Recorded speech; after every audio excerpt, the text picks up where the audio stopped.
seja bem-vindo ao MacCast, o podcast de novidades e conversas e bate-papos do Mac Advogados.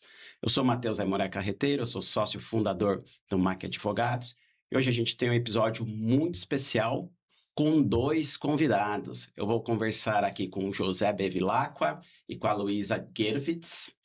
Ambos trabalham na Control Risks, que é uma das maiores assessorias globais de gestão de risco, segurança corporativa, cibersegurança, compliance, investigações e gerenciamento de crises. O José Bevilacqua, ele é o responsável da área de tecnologia forense da América do Sul inteira. A Luísa Gervitz, diretora associada de inteligência e investigações. E hoje a gente vai falar aqui um pouco sobre gestão, prevenção de riscos e investigações de um modo geral. Sejam bem-vindos ao nosso bate-papo, José e Luísa. Muito obrigada pelo convite, Matheus. Obrigado, Matheus. É um prazer estar aqui com você. Eu que agradeço. E eu queria começar bem pelo começo mesmo. Talvez a Luísa pode começar contando um pouquinho como você acabou na Control Risks, né? Como que foi sua carreira e o que te levou a essa posição que você está hoje. Claro. Bom, eu sou advogada, né, de formação. E logo que eu comecei a advogar, estava, né, um pouquinho depois começou toda aquela questão da Lava Jato e tudo. Então, compliance sempre me chamou, compliance sempre foi me instigando. Mas no começo eu acabei indo para direito criminal, e foi uma experiência muito interessante, acho que de várias perspectivas eu aprendi muito, mas ao mesmo tempo me desafiava numa questão moral. Acho que o advogado criminalista ele tem que ter aquele amor pelo direito de defesa, aquele negócio todo. E eu tinha uma chefe na época, né, que falava: Luísa, é muito claro quando você não confia no cliente, quando você... Tem uma diferença muito grande. Então, saí de lá, fui trabalhar com investigações internas, então trabalhei um tempo na BRF, depois na Eurofarma, na parte de investigações internas, então conduzindo a investigação do começo ao fim, e são ambas empresas com cadeias complexas, com muitos terceiros, etc. Então, aprendi também muito. E logo depois que eu saí das empresas, eu resolvi que eu queria mudar de lado da mesa de novo. Ou eu voltava para a advocacia, mas para um lado de compliance mesmo, que sempre foi uma coisa que me chamou, ou eu ia para consultoria. E eu tinha um amigo na época que estava trabalhando na consultoria e falou: Luísa, acho que você vai muito bem ali. E realmente gosto muito da consultoria, é muito rico. Você aprende cada dia um negócio, fica especialista em 1 milhão de assuntos. Exato, é muito bacana. Sim. José, fala um pouquinho de você, que daqui eu já tenho diversas perguntas aqui para vocês. Eu comecei a minha carreira, eu sou formado em engenheiro da computação, né? Então é uma formação que te dá diversas opções nessa área, né, de TI.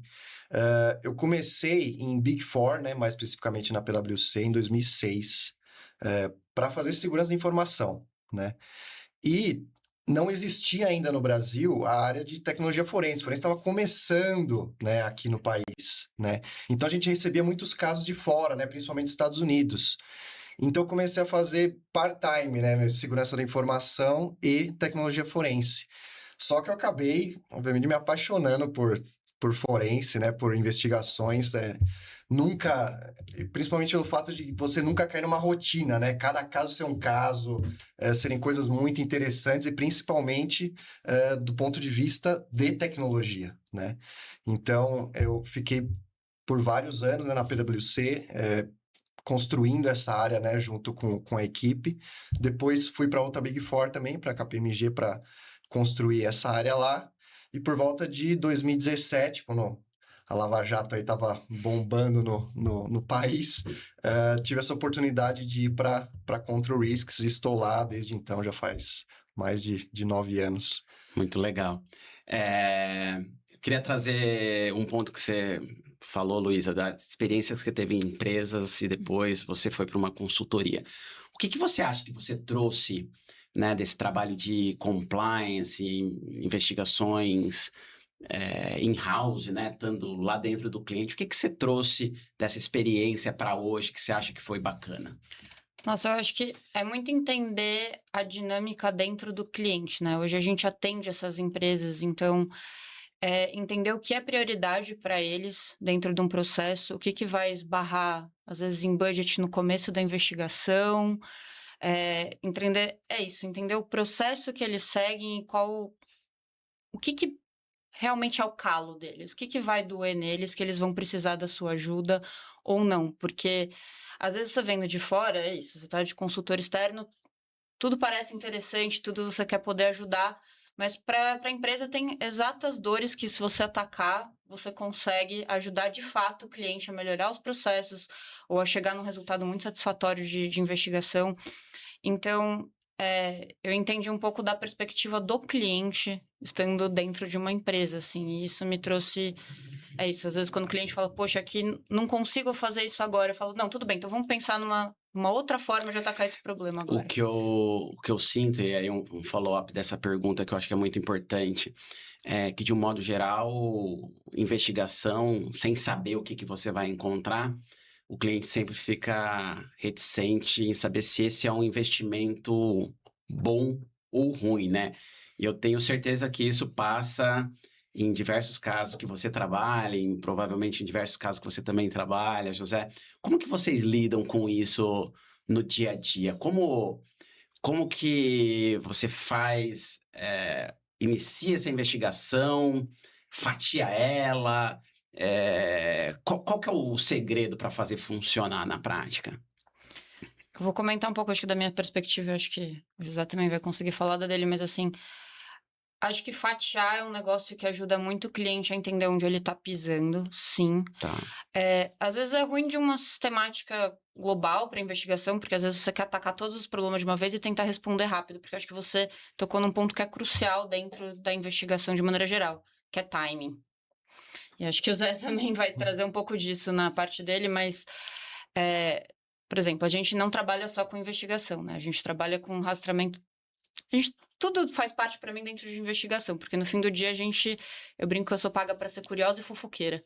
Então, porque eu tenho que fuçar tudo o que existe de possível dentro do meu mandato, né? Lógico, perfeito. respeitando os limites da legalidade.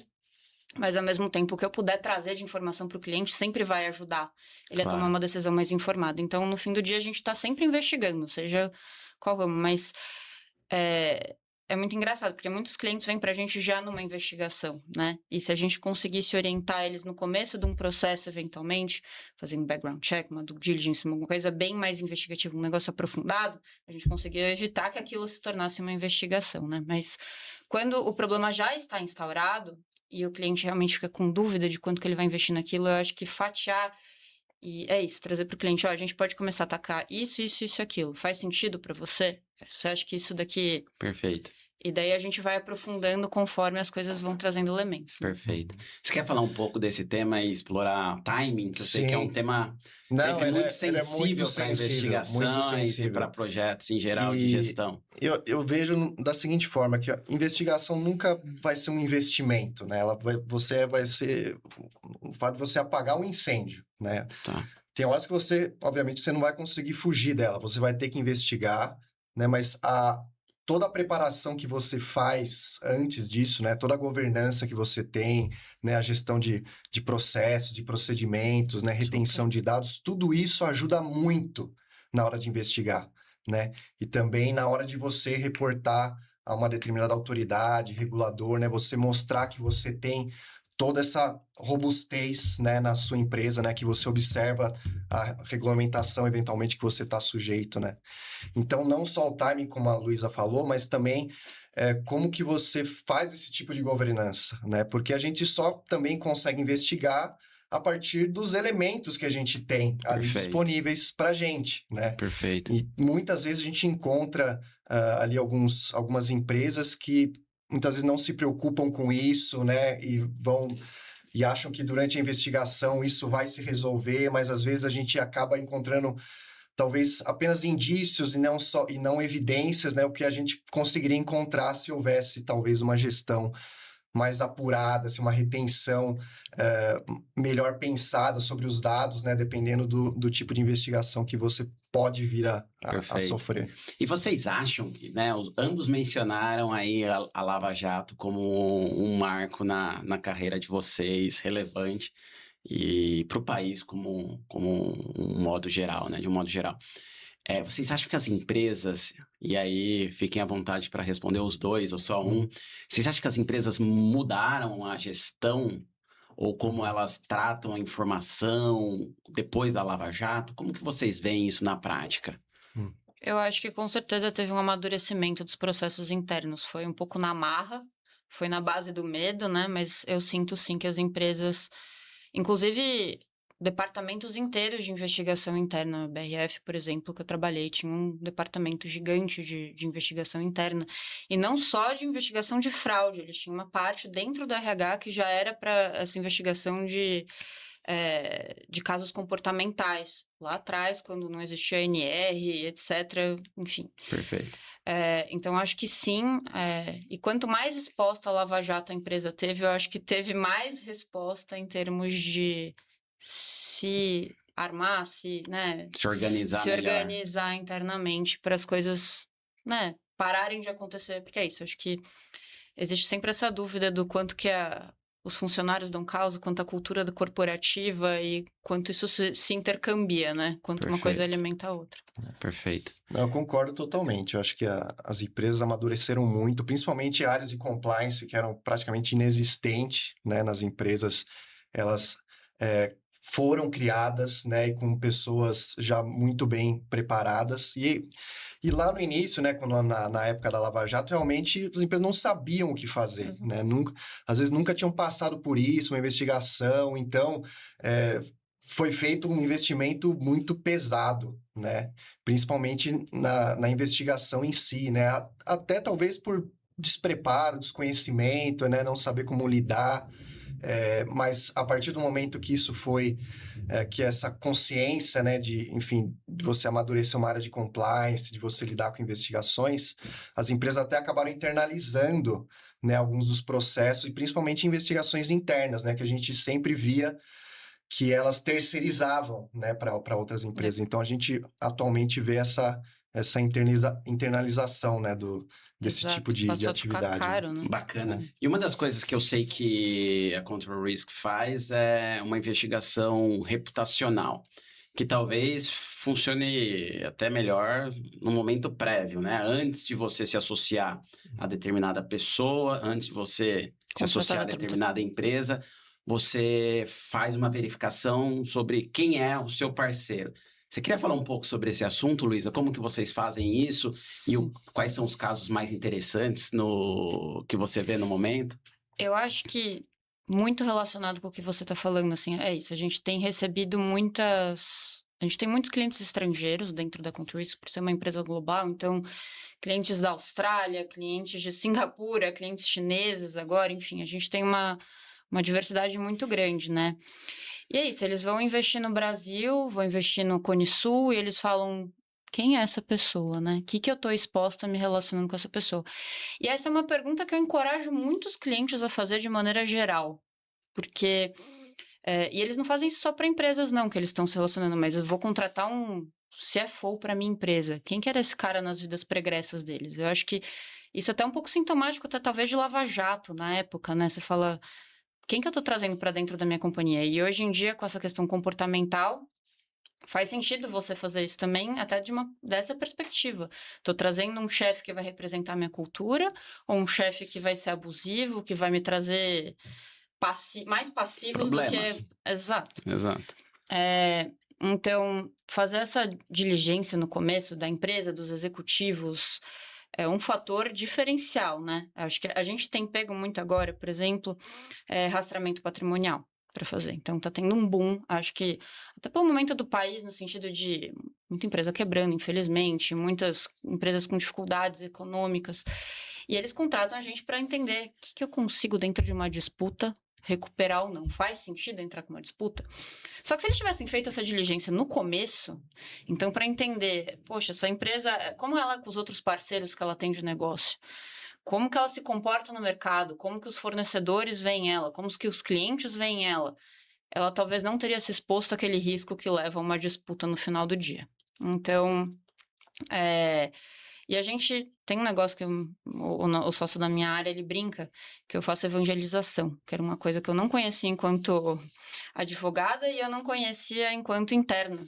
Tá. Se chama fontes, né? A gente fala conversas discretas. Então, a gente conversa com pessoas de mercado, sem, obviamente, expor o cliente, etc. Então, poxa, sou uma empresa da Austrália querendo investir no Brasil ou no Chile, né? Que tem muita mineradora, etc. Me conta um pouco quem é essa pessoa. E eu quero saber mais do que está no público, mais do que eu consigo achar. Então, a gente, óbvio, procurando processos, etc., você acha muita informação. Mas eu quero entender como é que essa empresa é por dentro. Perfeito. Ouvi boatos que isso existe, mas não consegui identificar evidências no domínio público. Aí você vai lá e conversa com pessoas que já trabalharam dentro da empresa, você conversa com pessoas que já, de alguma forma, tiveram interface com essa empresa. E as pessoas falam, porque as pessoas gostam de falar, então vem cada informação importante. E isso tudo pode fazer parte dessa diligência inicial, né, que a gente fala. E, e você tocou num ponto que eu acho que é bastante relevante, que é a diligência prévia, evitar disputas ou evitar uma exposição posteriormente. Eu sei que um outro campo de trabalho muito grande da Control Risks é esse segundo, né, de investigar bens, propriedades, que provavelmente você acaba sendo procurada quando já está numa fase bastante avançada, né? Já teve uma disputa, já houve lá uma decisão determinando a condenação da empresa X ou Y, e vocês entram para ajudar a localizar bens, né? Localizar patrimônio. Como que funciona isso na prática? Fazendo o trabalho antes custa menos no futuro? Como que... Muito provavelmente, eu acho que é um pouco em linha com o que o próprio José, né, fazendo uma correlação, mas se você preserva os dados antes, você identifica as coisas antes, você tem mais uma chance de sucesso maior, né? Então, é isso. Quero orientar. Muitas vezes o cliente paga, ele vem com uma expectativa grande, então a gente teve casos agora recentes de pessoas que investiram mais de 100 milhões de reais em criptomoeda, numa pessoa que eles não fizeram diligência, e daí vem pra gente. Contra risks. Me ajuda a identificar se eu consigo recuperar. Só que é isso, é cripto. Muito provavelmente esse dinheiro já foi para paraísos fiscais ou China, que são lugares que a gente até consegue acessar uma coisa ou outra, mas é muito mais delicado você conseguir informações nesses mais lugares. difícil. Exato. Então, quando você faz isso antes, você consegue prever alguns movimentos, você consegue antecipar. Então, faz sentido você entrar com uma ação contra essa pessoa? Você vai conseguir recuperar alguma coisa ou você só vai gastar dinheiro? Perfeito. E sei lá, e às vezes isso vem de várias formas. Por exemplo, a gente cobre todo o Cone Sul. Então, Uruguai, por exemplo, é um lugar que hoje em dia está super em alta, né? As pessoas estão levando muito investimento para o Uruguai, justamente porque ele funciona quase como a Suíça do Cone Sul. É, a antiga Suíça, né? Hoje em dia já. Mas. E daí você fala assim, como é que eu vou descobrir se essa pessoa tem? Mas você consegue descobrir indícios de patrimônio, você consegue descobrir coisas que você, ainda que você não consiga chegar no resultado final, você consegue ter alguns elementos para o advogado saber onde ele vai atuar, onde faz sentido entrar com pedido e onde não faz. Então, poxa, a empresa é no Brasil, mas eu descobri que todo o patrimônio dele está lá fora. Faz sentido eu entrar com isso aqui no Brasil ou faz sentido eu já tentar o bloqueio lá fora?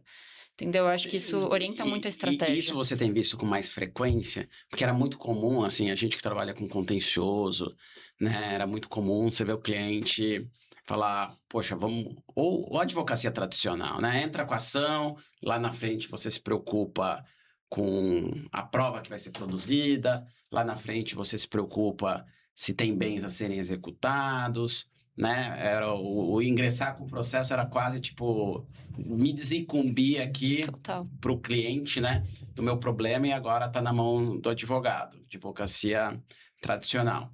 Os clientes hoje mudaram bastante, né? Eles trabalham junto, né? Eles querem saber se aquele investimento que ele está fazendo faz sentido, se não faz, né? Se vai ter chance de recuperar.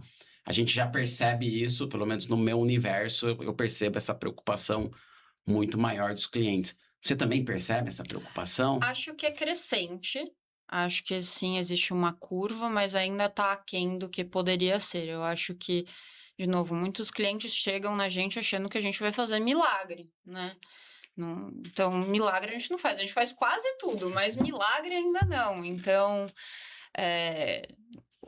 o José, a gente estava conversando, né? E ele falou, não adianta chegar com a casa queimada, né? Tem que chegar quando a casa ou tá com uma fumacinha ou tá pegando fogo. Mas depois que a casa queimou, você vai entrar, você só vai tirar alguns escombros. Então, eu acho que ainda assim existem muitos clientes. A gente teve um caso, por exemplo, que o cliente investiu também milhões em créditos que para compensação de imposto, etc., numa empresa que era uma empresa de fachada, né?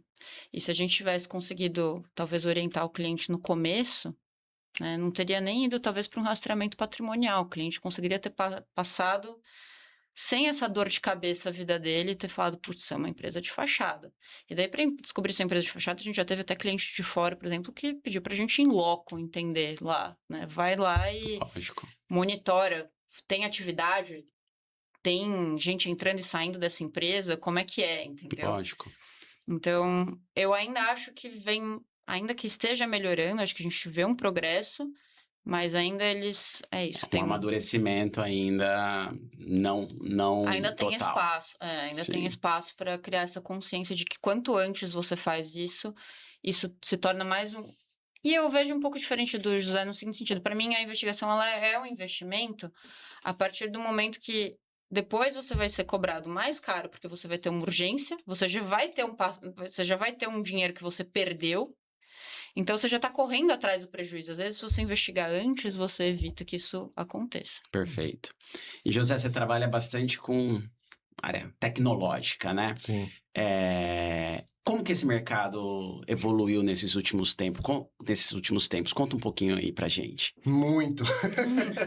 Se eu falar desde quando eu comecei há 20 anos atrás, assim, muito. E tecnologia é uma coisa que evolui quase que praticamente semanalmente, se não diariamente, principalmente agora com IA, aí, que a evolução é uma velocidade da luz aí, ela teve uma evolução exponencial, né? Principalmente como a gente fazia a preservação de dados, né? Seus dispositivos, né? Agora a gente tem muito mais latente, né? A questão de celulares, né? Aplicativos de mensagem instantânea, né? É praticamente nossa principal fonte de evidências, né? Por onde as pessoas mais, né, se comunicam. Exatamente. Claro. Principalmente aqui no Brasil, o WhatsApp reina aqui. Sim. Então, teve uma mudança, obviamente, antigamente a gente mais tratava com computadores, né, desktops, né, que era o que existia na época. Então, a maioria das evidências vinham de lá, vinham de servidores on-premise, que a gente chama, né, que ficam ali nas dependências, né, da empresa, né, ou em algum data center, né. E agora teve toda essa mudança, né, para serviços de armazenamento em nuvem, né? Agora as pessoas usam muito mais dispositivos móveis do que o próprio computador, ou o armazenamento do computador não fica tanto local, né? Mas fica mais as informações mais em nuvem. Porém, é importante destacar que a pessoa, quando quer esconder alguma coisa, ela obviamente vai tentar ali não deixar rastros e talvez não deixar no ambiente corporativo, né, da empresa. Então, ela vai esconder ali uma planilha no próprio computador dela, ou vai fazer praticamente um vazamento de dados para um e-mail pessoal, ou para um serviço de armazenamento em nuvem que não é homologado pela empresa, né? Então, essas são situações muito comuns, né, que a gente encontra nesse tipo de investigação. E você tem muita experiência nisso, né? O cliente te chama, você já sabe ali o caminho das pedras, porque você já percorreu esse caminho inúmeras vezes com inúmeros clientes. E quais dicas você poderia dar para um cliente, tanto antes de ter um problema para evitar isso, e eventualmente depois? Vende seu peixe aí. Eu acho que seria mais, como eu comentei antes, né? A parte, ele ter políticas, né, procedimentos, principalmente voltados à governança de dados bem estabelecidas, né? Então, por exemplo, o que acontece com os dispositivos corporativos de um determinado colaborador quando ele sai da empresa, né? Isso já é automaticamente repassado para outro colaborador, principalmente se ele é um alto executivo, um tomador de decisão, ou se ele pode eventualmente ir para um concorrente, né? Ou se ele já tem, se existe já alguma suspeita, né, de que ele estava envolvido em algum, né, esquema de fraude, né? Também os registros, os logs, né, de servidores, né? Principalmente para quando o cliente passa por algum incidente cibernético, né? Ou durante a própria investigação mesmo, que ele precisa produzir, né? A gente precisa coletar, né? Preservar algumas evidências e a gente vai ver o tempo de retenção que ele tem de alguns logs é de uma semana, sabe? E o evento aconteceu há meses atrás, Não né? consegue recuperar. Muito difícil de se recuperar, né? Porque normalmente essas informações já são sobrescritas muito rapidamente, até para você tentar recuperar, né? Mesmo que eles estejam já deletados, é muito complicado, Tá. né? Então, toda essa gestão, né? Toda essa, vamos dizer, essa governança, ela se faz muito necessária nessas situações, né? Em que a gente realmente vai, em determinado momento, vai precisar acessar esses dados para a gente ter insumos para fazer as nossas análises, né? Então, eu acho que isso é muito importante das empresas terem em mente, né? Porque às vezes as empresas também elas acabam, né, só tomando ciência disso quando acontece algum evento em que ela precisa, né, fazer uma investigação, né? Perfeito. Então, quanto antes for e- isso acontecer, melhor. E me fala uma coisa, qual que é a diferença entre quando teve ali um evento de risco, um problema, qual que é a diferença entre chamar a Control Risks para ajudar e chamar uma consultoria menos especializada, ou alguém que não sabe exatamente o que está fazendo? O que vocês conseguem agregar de valor para esse cliente a mais?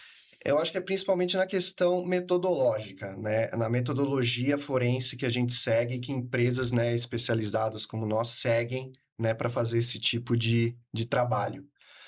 Algumas vezes o próprio cliente até tenta meio que sair na frente, obviamente com a maior boa vontade do mundo, né? Tá, E já tentar preservar alguma coisa, ou até mesmo acessar algum dado para investigar, fazer uma pré-análise ali, uma pré-investigação, mas em determinadas situações isso pode até acabar mais atrapalhando do que ajudando, né? tá, Principalmente por conta da integridade dos dados, né? Obviamente a perfeito. gente se preocupa em fazer uma preservação que mantenha essa integridade, então a gente tem mecanismos, né, para fazer, né, e ferramentas, né, homologadas, reconhecidas internacionalmente para fazer esse tipo de preservação, de manter uma cadeia de custódia, né, de forma que caso, por exemplo, exista algum litígio, né, em mente, às vezes é só uma investigação interna, mas isso pode depois passar por um litígio e a validade da evidência nessas situações, né, dos dados que você preservou é muito importante, a forma como você fez essa preservação,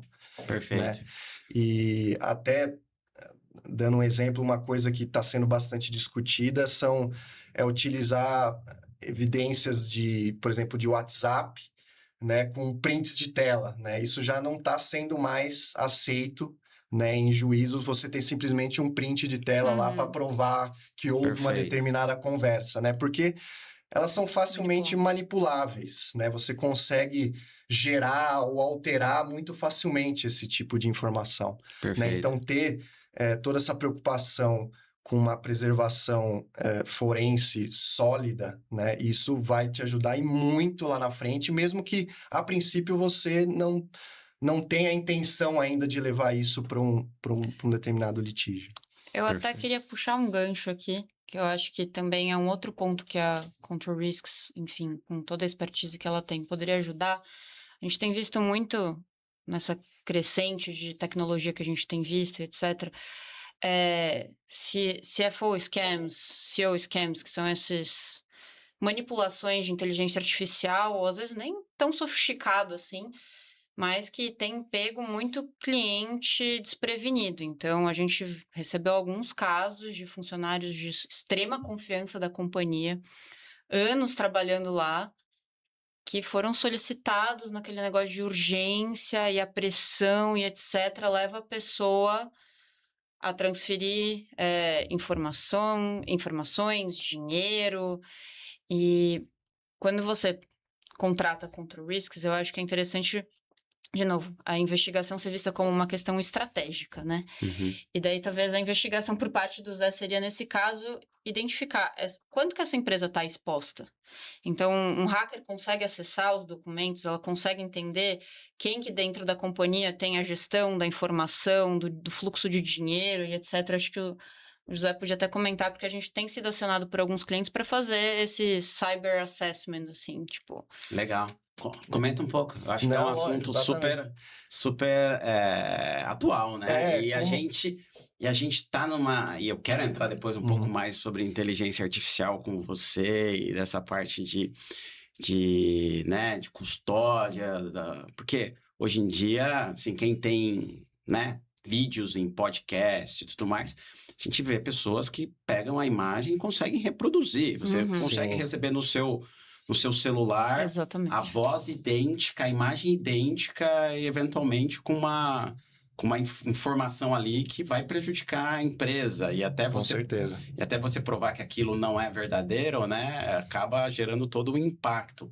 Conta um pouco pra gente dessa parte e depois a gente entra em IA também. Com certeza. Vou começar pela parte mais preventiva, porque no sentido de investigação, obviamente, a gente faz essas atividades são mais reativas, né? Ou seja, o incidente já aconteceu ou a fraude já aconteceu, agora a gente vai analisar o que existe ali para tentar chegar numa conclusão ou levantar indício, levantar evidência. Então, a gente vai eventualmente fazer uma perícia no computador, fazer uma perícia no celular, né, para verificar ali se houve um vazamento de informações, se ele conectou dispositivos externos ali onde ele transferiu dados que eram confidenciais da empresa, se ele usou serviços de nuvem para fazer essa transferência, se houve indícios ali de deleção em massa, né, dos dados que estavam ali no computador, momentos antes, né, de começar, né, uma investigação numa empresa. Perfeito. Então, existem todos esses tipos de análise, inclusive monitoramento em tempo real, né, a gente faz nos computadores. Então, por exemplo, se a pessoa... Existe uma suspeita que a pessoa ainda está cometendo aquela fraude ou aquele esquema, né? E ele usa muito o WhatsApp Web, por exemplo, para fazer isso, né? Então, a gente consegue monitorar em tempo real. Sempre que ele abre o WhatsApp Web, a gente já começa a gravar, tirar prints de tela, né? Para começar a gerar evidências também, Perfeito. né? Do que a gente poderia utilizar, né? Eventualmente como prova.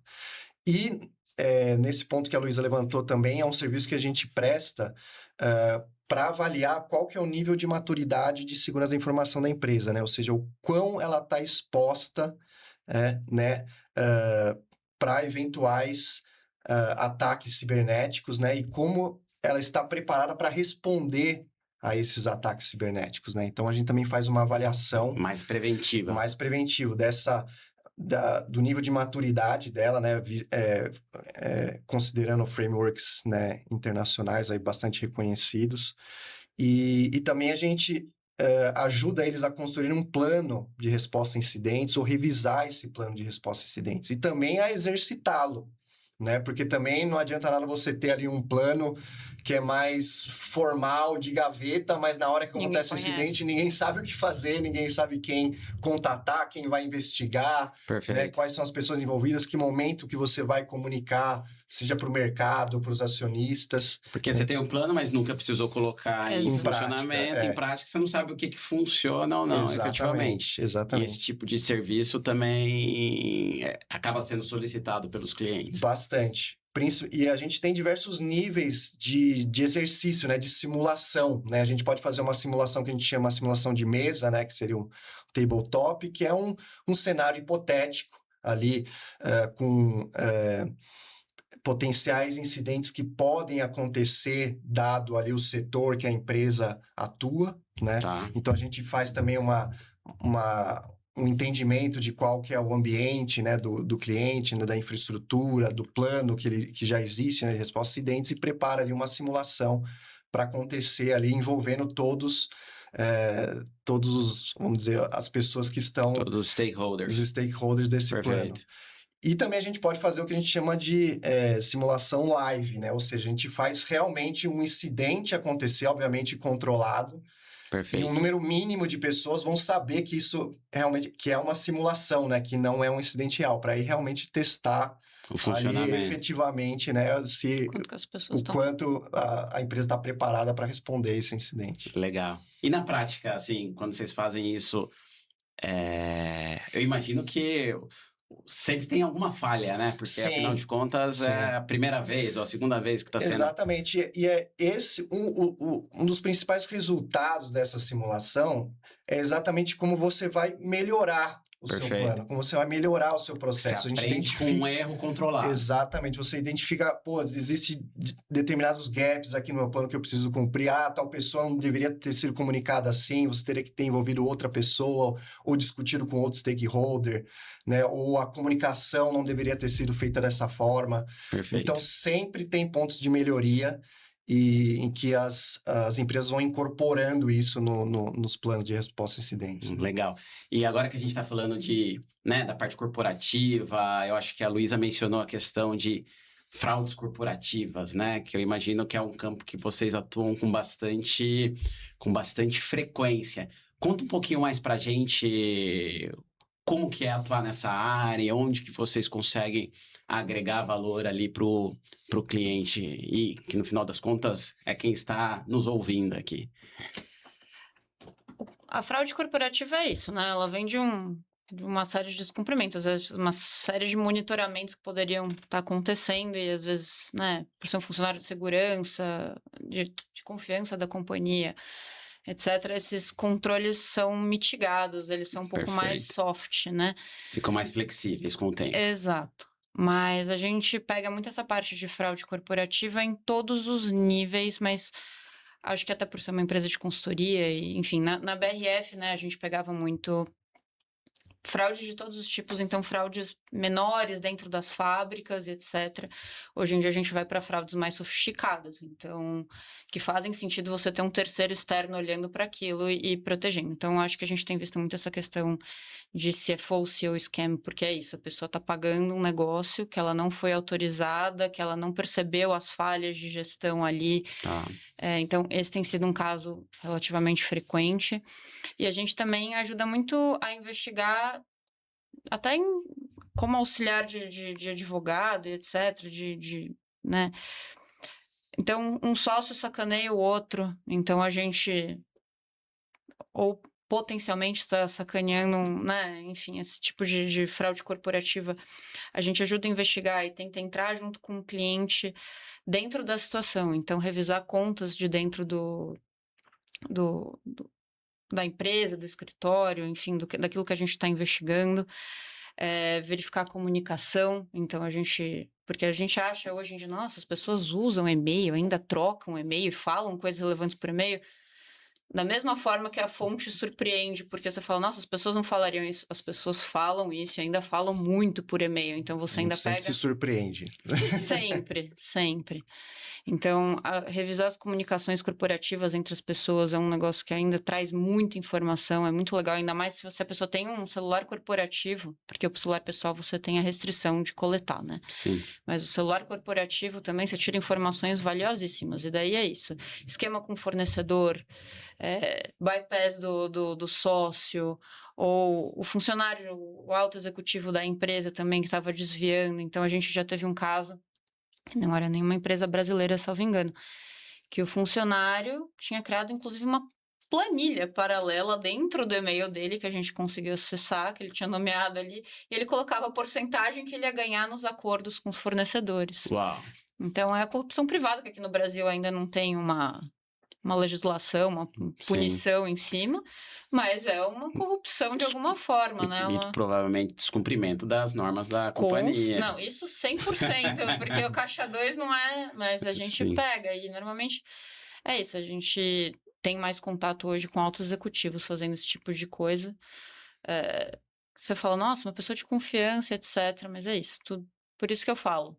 A melhor investigação não é a reativa, é a anterior, é que você... Perfeito. Pô, tô contratando essa pessoa já teve algum desvio de conduta no passado? Perfeito. Quem que é essa pessoa que eu tô trazendo para dentro da minha casa, para dentro da minha empresa, né? Legal. Voltando aqui pro José um pouco, me fala sobre o impacto da inteligência artificial nos trabalhos que vocês fazem. Eu sei que vocês auxiliam não apenas né, de parte de investigação, mas também em litígios em andamento. A gente sempre começa a conversar de inteligência artificial, fica completamente assustado com a velocidade que tudo acontece, né? Sim. Então, conta um pouco para a gente sobre a sua perspectiva aí e o que vocês, né, Control Risk, têm já de ferramentas e o que vocês usam de inteligência artificial no dia a dia. Sim, a inteligência artificial é um tema que está aí vigente, né? Está em voga e sempre ele está sendo, na maioria das vezes, está sendo incorporado em diversos processos, né, da empresa, está sendo incorporado em diversas ferramentas que a gente utiliza para fazer investigação, né? Então, isso tem ajudado bastante a gente, principalmente por conta do crescente aumento, né, do aumento do volume de dados, né, aos quais as investigações estão sujeitas. Então, cada vez mais a gente tem um volume maior de dados para investigar, né, e a IA tem sido uma ferramenta muito poderosa nesse sentido, né, principalmente quando você tem diversas fontes de dados para você correlacionar, né, que você, às vezes, precisaria de uma equipe maior ou levaria até dias para fazer essa correlação. Por exemplo, você tem vários celulares e quer entender qual que é o relacionamento entre os diferentes investigados ali, né? Então, você ter esse apoio da IA torna esse processo mais ágil, né? Perfeito. Mas é importante a gente enfatizar que o investigador, ele continua sendo o especialista, né? A IA vai direcioná-lo para o que importa mais rapidamente. É isso. É isso, né? Ela continua sendo uma ferramenta isso que eu poderosa ia que falar. você No vai caso de usar. investigações, ela continua sendo ferramenta, né? Exatamente. Ela agiliza o Ela processo. agiliza o processo. Eu sempre digo que a gente tem que se atentar a 3 aspectos, né, quando a gente vai fazer uma investigação utilizando de IA: rastreabilidade, validação e documentação, né? Você precisa entender da onde veio aquela informação que ela está te trazendo, né? Rastrear qual que é a origem daquela informação, porque a gente sabe que a IA erra, a IA alucina, né? Então, você não pode confiar cegamente na IA. Então, você tem que ser capaz de rastrear da onde ele está trazendo essa informação para mim. Perfeito. Da A fonte. fonte disso, exatamente. Disso. Por isso que o investigador ali é crucial nesse sentido. E você precisa ser capaz também de validar aquela análise que ela fez, ou aquela correlação que ela fez. Pô, aquilo lá faz sentido mesmo, Perfeito. né? O que ela está trazendo para mim, tendo em vista o caso, as fontes de informação que eu tenho, os dados que eu tenho, aquilo está fazendo sentido, né? Você precisa ter um senso crítico também, né? Eu falo que você tem que tratar a IA como se fosse um colega seu de trabalho, né? Um funcionário. Você tem que, primeiro, mostrar para ela, né? Ou descrever para ela ali no prompt, dar um contexto do que é o caso, o que é a investigação, né? No que você está atrás, o que você está buscando. E no resultado que ela for trazer, você também tem que ser capaz de criticar, como você faria com um colega de trabalho, com uma pessoa que reporta para você, Perfeito. né? Você precisa falar, pô, mas tá fazendo sentido? É isso mesmo? Da onde que você trouxe essa informação? Né? Você precisa ter esse senso crítico Supervisionar, também. né? Supervisionar. E a parte da documentação, você precisa ter isso muito bem documentado, principalmente se você for utilizar isso num relatório que vai para um eventual regulador ou vai para litígio, né? Você vai, às vezes, testemunhar perante um juiz, né? Você não pode simplesmente falar, não, isso aqui eu trouxe porque a IA me deu essa informação, me deu esse resultado, mas se você não tiver documentado também como ela chegou lá, né? Não vale de nada o seu trabalho, porque você não consegue provar também, né, como você chegou naquele resultado, né? É isso. Tipo O investigador, no fim do dia, ele sempre tem que buscar evidência. Perfeito. Seja com a IA, seja com as próprias informações que foram, né, levantadas durante a pesquisa.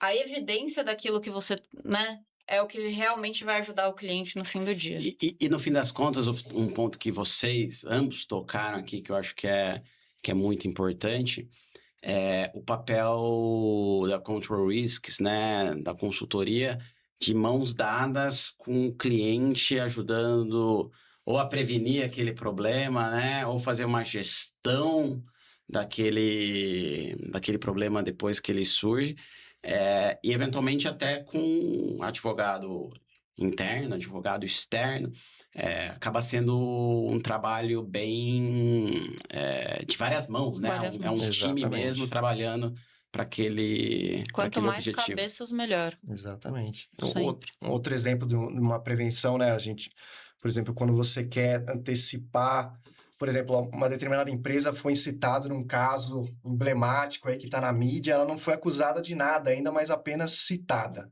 né? Ela já pode se precaver, né? Fazendo pelo menos uma preservação das informações que potencialmente o Ministério Público possa vir a solicitar para ela. Então, ela já tem uma estratégia definida, já tem aquelas informações preservadas, ela não corre mais o risco de perdê-las eventualmente por conta do tempo ou por uma falta de política de retenção de dados, sabe? Perfeito. E você trabalhar ali numa plataforma que faça uma indexação dessas informações, né, das eventuais comunicações de e-mails, documentos, né? Então, isso é uma coisa que a gente apoia bastante, né, os escritórios de advocacia, que são trabalhos de discovery, né, que a gente faz essa preservação forense dos dados, faz o processamento e coloca numa plataforma de revisão ali, Exato. onde ela tem diversas funcionalidades que vão ajudar você a fazer uma revisão ali documental, inclusive com o apoio de IA, né, que obviamente já foi incorporada nesse tipo de Perfeito. solução também, Ganhando agilidade, não só na revisão, né, dos documentos, né, fazendo ali uma revisão bem mais apurada, você usando linguagem natural ali, né, como se você estivesse conversando com um chat GPT, com cruzamento Claude, de informações. você está fazendo ali na plataforma. Perfeito. Né? Então, teve uma mudança também muito significativa depois que as LLMs foram incorporadas, né, nessas soluções, né, de revisão de e-mails, né? Até então, a gente só se apoiava em filtros, né, de data, em filtros por colaborador, em palavras-chave, né? Então, agora teve uma mudança bastante significativa depois da incorporação de IA generativa. Você Com pode certeza. praticamente conversar com a plataforma, né, colocar ali os prompts, dar o contexto para ela e ela vai te ajudar a trazer os e-mails que sejam potencialmente Exato. relevantes. Já passei muitos dias e noites revisando documentos em plataformas tal como a que vocês possuem para poder fazer o red flag, para poder Sim. colocar todos Exatamente. os filtros.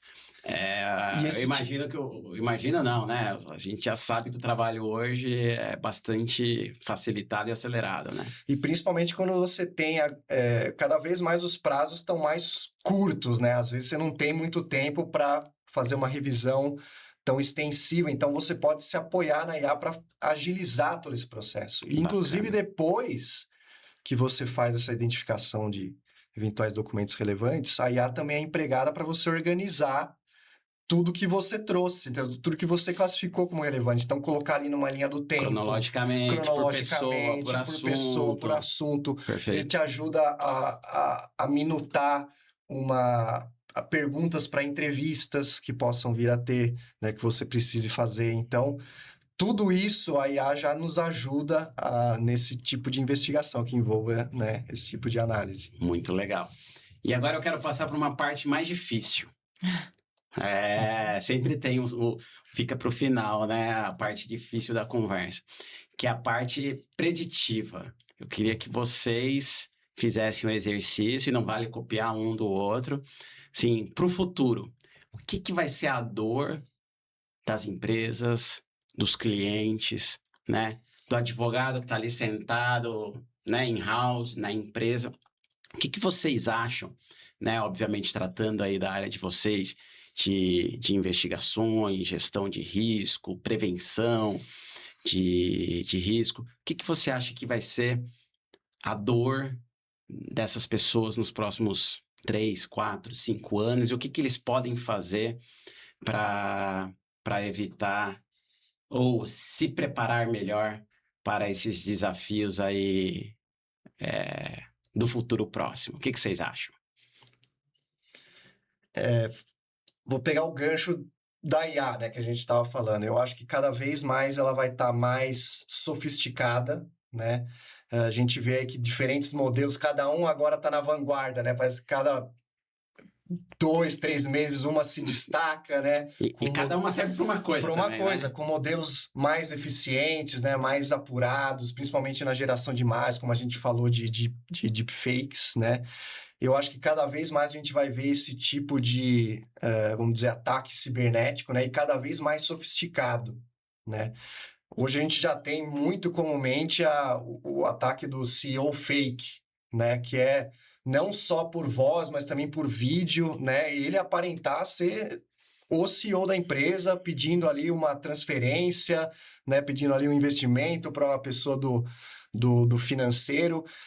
E você se apoiar somente naqueles detectores automáticos, né, de Spam. deepfakes, spam, já não é mais o suficiente, porque cada vez mais eles estão menos eficazes, vamos dizer assim, Perfeito. pela sofisticação que a gente vem vendo, né, nesse tipo de tecnologia, né? Então, eu acho que daqui para frente isso cada vez mais vai se tornar desafiador Tá.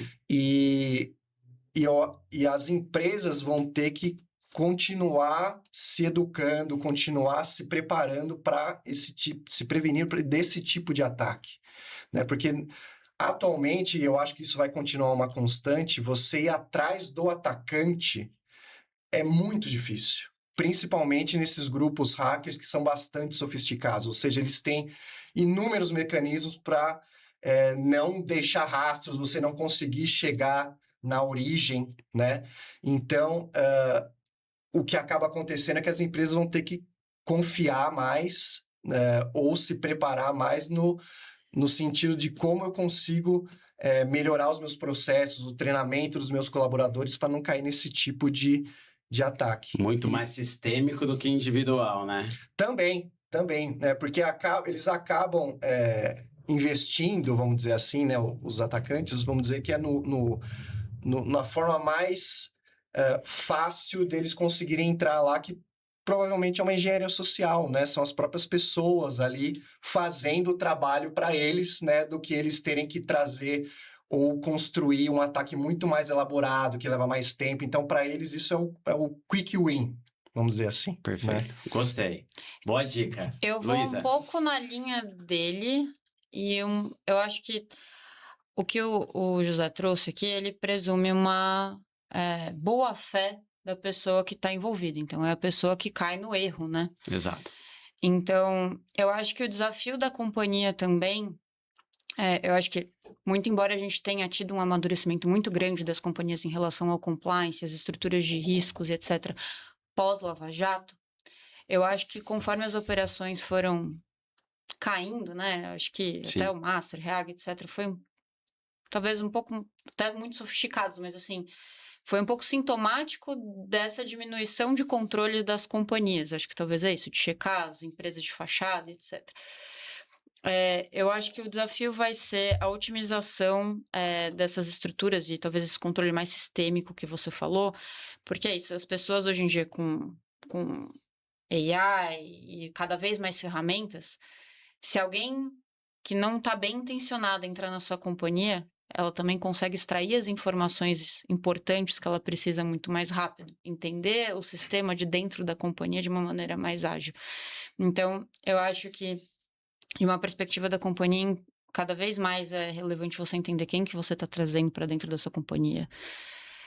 Quanto mais relevante o cargo, maior os acessos que essa pessoa tem lá dentro. Então, mais relevante ainda. Acho que dentro de uma questão de... Daí não só isso, né? Numa questão de cultura comportamental, que hoje em dia está crescendo cada vez mais esse tipo de risco. Então, acho que existe essa questão do risco sistêmico, do risco dentro da companhia. Eu acho que não deixar os controles caírem de maneira nenhuma, porque é isso. Quanto mais a investigação acontecer no começo, menos custosa ela é, apesar disso parecer um investimento bobo no começo. Porque você fala, para que eu vou fazer isso? Né? Eu acho que isso começou a acontecer muito depois. De uns 5 anos para cá, a gente vem caindo o número de equipes de compliance, da robustez, talvez, do sistema. Muito se filiando na questão da evolução da tecnologia, os controles vão ser todos automatizados, mas no fim do dia você precisa de uma pessoa crítica ali, né? É um investigador. A cabeça do investigador sempre curioso, sempre tentando entender e orientar os processos, E sabe? com experiência, né? Sabendo o que a gente brinca, que acontece também conosco. Quando a gente olha um contrato, a gente já tem ideia do que pode dar de problema ali, Exato. porque para mim chega só o problema, né? Eu sou advogado de contencioso, de disputa. Você, no papel de investigadora, você é chamada inúmeras vezes quando dá problema. Então, você já tem Exatamente. aquela experiência do né? Com aquele perfil de profissional, o que pode dar problema. É isso, é isso. E eu acho que a tendência, eu acho que o desafio é as pessoas não baixarem a guarda, as empresas não baixarem a guarda. Eu acho que a gente está num momento, é isso. De novo, estão voltando operações cai lá, teve essa questão do FTO, que né, ainda suscita algumas divergências, quanto que isso vai impactar ou não, mas eu acho que é isso, não baixar a guarda contra usar a AI como ferramenta, mas saber que isso também pode ser danoso para você. Exatamente. Então, sempre se munir de informações no começo. Nunca deixar que a bomba estoure depois. Consulta, né? Perfeito, sempre atento. Olha isso. E os controles que você vai ter que, né, ter Desenvolver. vigentes, cada vez mais, não vou dizer sofisticados, mas cada vez mais em atenção ao desdobramento dessas novas tecnologias, né? De IA, por exemplo, né? Hoje que a gente vê muito é o que a gente chama de Shadow AI, né? Que seria o quê? Seria a pessoa utilizar ali um modelo que ela gosta mais, né? Mas que não é homologado pela empresa, né? Então, às vezes a empresa até já investiu ali numa IA, É verdade. onde vai ter um controle ali, né, de como as informações vão ser tratadas, né, que ela não vai treinar modelos externos, né, não vai usar informações confidenciais da empresa para treinar outros modelos que são públicos, né, e que outras pessoas, né, terceiros podem ter acesso. Mas o Shadow AI é exatamente isso, né? A pessoa tentando resolver um problema que, às vezes, o modelo que ela tem disponível na empresa não ajudaria ela fala, bom, eu vou usar esse modelo aqui que eu conheço, que eu adoro, que eu uso em casa, mas ela vai poder comprometer, principalmente, a confidencialidade das informações da Perfeito. empresa ao fazer ali uma inserção desses dados nesse modelo que é aberto, né? Que é usado para treinar, né, publicamente a IA de outras ferramentas disponíveis aí no mercado. Bacana. Muito bom. Adorei o nosso bate-papo. Tudo que é bom dura pouco. O tempo passou voando. Passa muito rápido. Obrigado, José. Obrigado, Luísa. gente que Foi um agradece prazer mais uma vez. enorme tê-los aqui conosco. Várias dicas úteis para quem está nos ouvindo. E você, mantenha-se ligado no nosso MacCast, que em breve teremos mais podcasts com dicas e informações importantes para você. Muito obrigado.